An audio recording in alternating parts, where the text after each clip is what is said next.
నిష్కలంక మహాదేవ్ ఈరోజు తేదీ 11 అక్టోబర్ 2025. నిష్కలంక మహాదేవ్ వెళ్తున్నాము. ఇప్పుడు ప్రస్తుతం వచ్చి 10:40 అవుతోంది. దేవాలయం ఇప్పుడే తేలుతోంది. ఈ దేవాలయం వచ్చేసి అరేబియా సముద్రంలో భావనగర్కు దగ్గరలో గుజరాత్ రాష్ట్రంలో ఉంది.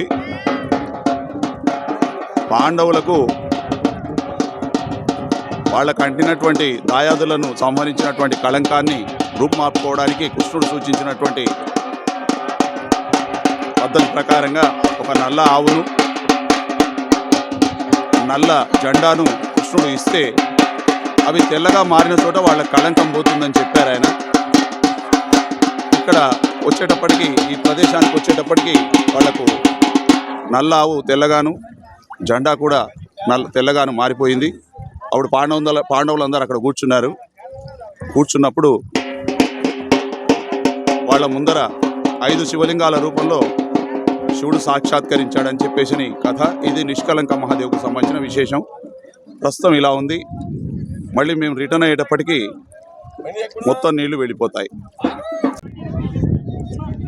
నిష్కలంక మహాదేవ్ దేవాలయం వెనక ఈ సముద్రం చూడండి.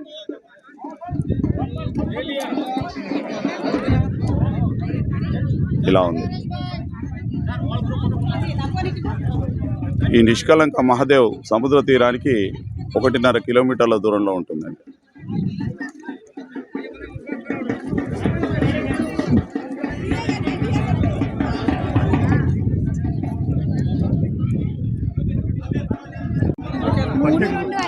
నిష్కలంక మహాదేవ్ దగ్గర లింగాలను గురించి చెప్పాల్సి వచ్చినప్పుడు,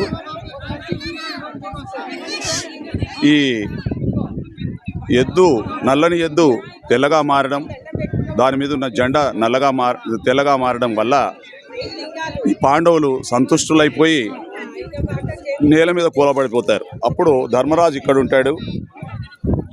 ఆయన ముందర శివుడు లింగంగా సాక్షాత్కరించాడు. అప్పుడు అర్జునుడు ఇక్కడ ఉంటాడు. ఆయన ముందర శివుడు సాక్షాత్కరించాడు. అక్కడ భీముడు ఉంటాడు. ఆయన ముందర శివుడు సాక్షాత్కరించాడు. అలాగే ఇక్కడ నకులుడు, ఇక్కడ వచ్చేసి సహదేవుడు. ఈ 5గురు ఇలా కూర్చొని ఉన్నప్పుడు వాళ్ళ ముందర శివయ్య సాక్షాత్కరిస్తే వాళ్ళు అలాగే శివలింగాలను అక్కడ ప్రతిష్ఠించుకొని వెళ్ళిపోతారు. ఈ నిష్కలంక మహాదేవి దగ్గర పాండవులు ప్రతిష్ఠించినటువంటి 5 లింగాలకు సంబంధించిన విశేషం.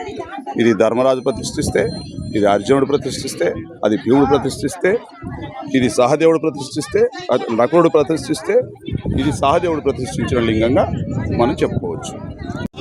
ఇది నిష్కలంక మహాదేవ్ దేవాలయం. పాండవులు తమ దాయాదులను చంపినటువంటి పాపం నుండి విముక్తి పొందుట కొరకని కృష్ణుడిని వేడుకొనగా, కృష్ణుడు ఒక నల్లని ఆవును, నల్లని జెండాను ఈ పాండవులకు అప్పచెప్పి, ఎక్కడైతే దీని వెంబడి వెళ్ళండి, వీటి వెంబడి వెళ్ళండి, ఎక్కడైతే ఇవి తెల్లగా మారిపోతాయో అక్కడ మీ యొక్క కళంకం పోతుంది అని చెప్పడం జరిగింది. అప్పుడు పాండవులు ఆ నల్లని ఎద్దును,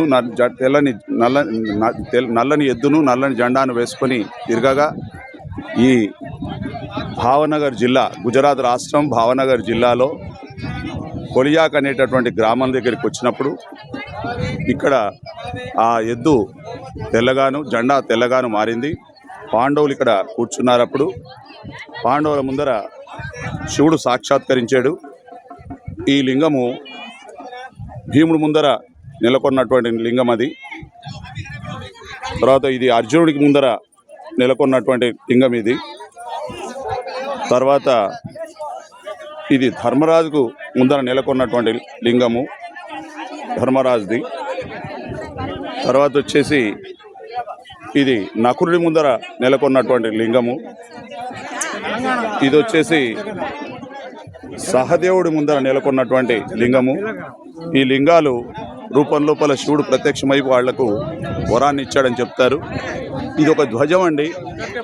ఈ ధ్వజం అనేటటువంటిది సంవత్సరంలో ఒకసారి మారుస్తారు.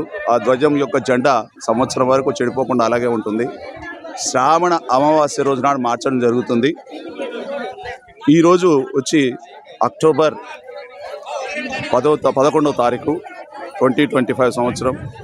ఈ ధ్వజంలో చూడండి, 1వ స్టెప్పు, 2వ స్టెప్పు, 3వ స్టెప్పు, 4వ స్టెప్ వరకు నీళ్ళు వస్తాయి ప్రతిరోజు పోటుపాట్ల రూపంలో. ఇది ప్రతిరోజు 2 సార్లు మునుగుతూ తేలుతూ ఉండేటటువంటి దేవాలయంగా చెప్పవచ్చు. ఇప్పుడు ప్రస్తుత స్థితి ఉదయం 11 గంటలప్పుడు ఈరోజు ఈ విధంగా ఉంది. మా యాత్రికులందరూ కూడా ఇక్కడ కనబడుతున్నారు. అమ్మా ఫోటో, అమ్మా ఫోటో, అమ్మా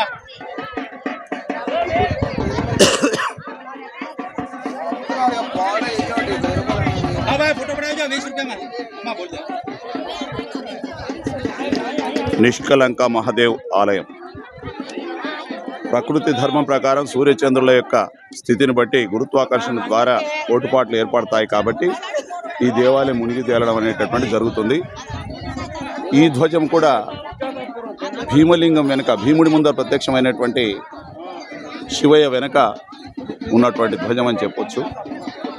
ఈ 2 ధ్వజాలు ఏం మునిగిపోవు ప్రతిరోజు. ఇది ఒక అద్భుతమైనటువంటి విశేషం.